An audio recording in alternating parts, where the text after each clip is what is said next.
can get through this next interview without you tapping on my chair, I don't know what you're talking about. I would greatly appreciate it. Why would I do that? You've already done it twice. An American Airlines passenger threatens to sue the airline after another passenger punched and then started shaking the seat. Well, he punched the seat. He wasn't punching her. Not her, the seat. Fox 5 legal analyst Wendy Patrick joining us now to explain the seat recliner controversy. Wendy, good morning. Good morning, also known as Seatgate. Seatgate. It went a little bit something like this. We don't need to.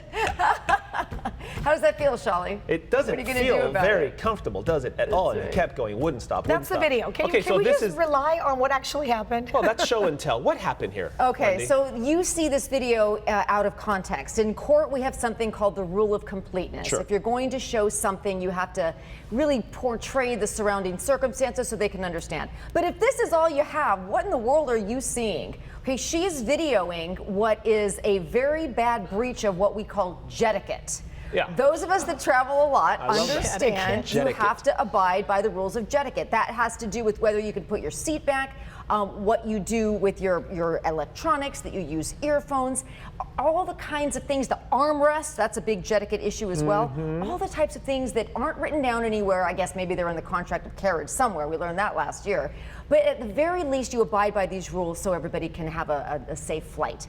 However, some people that go wheels up either go bottoms up and drink too much, or they just forget where they are because they're so uncomfortable and cramped and irritable that they behave badly.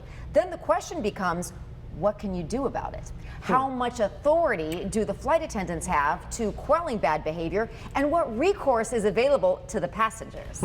You're talking about the complete picture. We see this snippet and it just does not looks bad. Else, I mean, what else could there be? It looks like he was irritated that the lady had pushed her seat back, and he's just, look what he's doing. Well, what we're seeing now on social media is people are taking sides. Are you in favor of the puncher or the poster? Remember, this woman filmed the encounter even when the flight attendant told her not to. And boy, we can do another segment on that as to what authority airlines have in determining what you can and can't film on board. Sure. But one would argue, well, she's basically filming this. She's going to file a lawsuit. Right. Now, is she suing for insult or injury? That's another open question.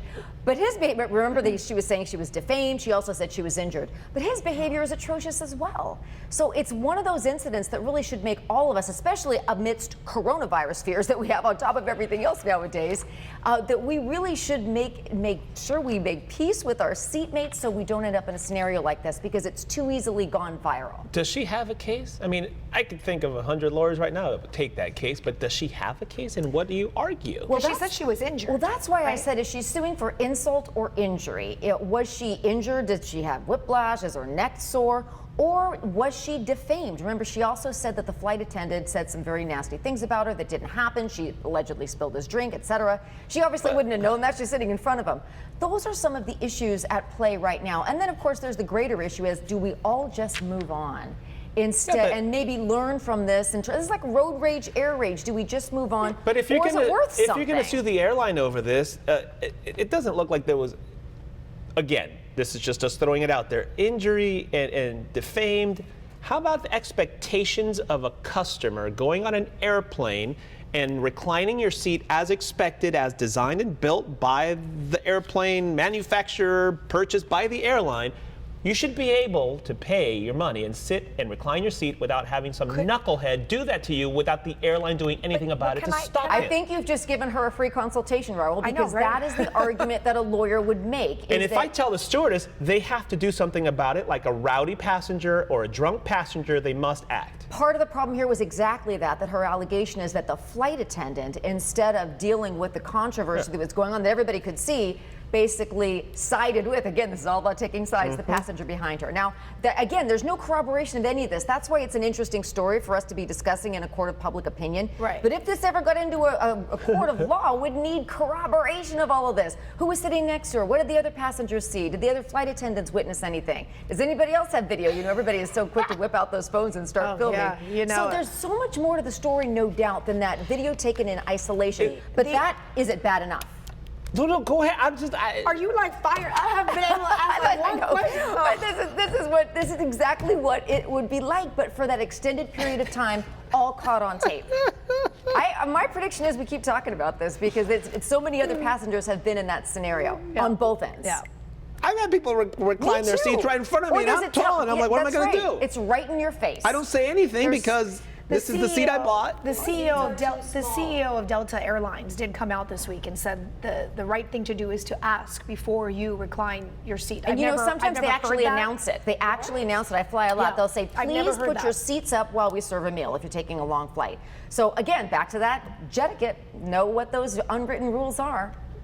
I should blog about it and write down these rules so we all know on the front end so we don't end up in a position like that. When do you get me riled up? I can tell. You are riled You get up. me riled up. I've had this venti, a lot of caffeine. Man, look, man, if I want to recline my seat and I take a recline my nap seat. while people are sleeping, I'm not going sitting to behind recline you. my That's seat all I'm saying. and I'm take a not nap. sitting behind you on an airplane. You enjoy Thank you for the your warning. airlines don't even give food anymore without. That's right.